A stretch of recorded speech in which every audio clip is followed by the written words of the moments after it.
நறுமண எண்ணெய் விற்பனைக்கான நேரடி கொள்முதல் நிலையத்தை தர்மபுரியில் அமைக்க வேண்டும் என்று விவசாயிகள் அரசுக்கு கோரிக்கை விடுத்துள்ளனர்.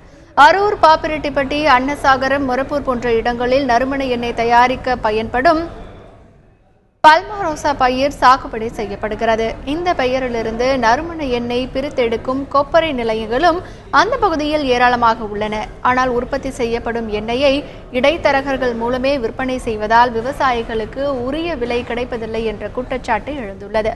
எனவே நறுமண எண்ணெய் கொள்முதல் நிலையங்களை அரசே தொடங்க வேண்டும் என்று விவசாயிகள் கோரிக்கை விடுத்துள்ளனர். வியாபாரிங்க எடுக்கிறவங்க டைரெக்டாக நம்ம யார் பெரிய பார்ட்டிங்களாம் நம்மகிட்ட யாரும் வரதில்லை. வர தனியாக சில்லறை வியாபாரிங்க மாதிரி வராங்க. அவங்களுக்கு உள்ள ஒரு ரேட்டு இது யாருக்கு 10 ரூபா நம்ம ஜாஸ்தி கிடைக்குதோ அவங்களுக்கு கொடுத்துட்டு போகிறேங்க.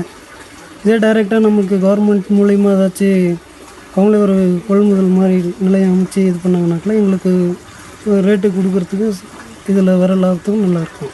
இங்கே 10 ஆள் வேலை செய்கிறோங்க. ஒன்றும் சொல்லிக்கிற மாதிரி எங்களுக்கு அது கூலி மாதிரி கட்ட முடியாதில்ல. ஏதோ கவர்மெண்ட் பார்த்து சலுகை பண்ணால் பண்ணலாம்.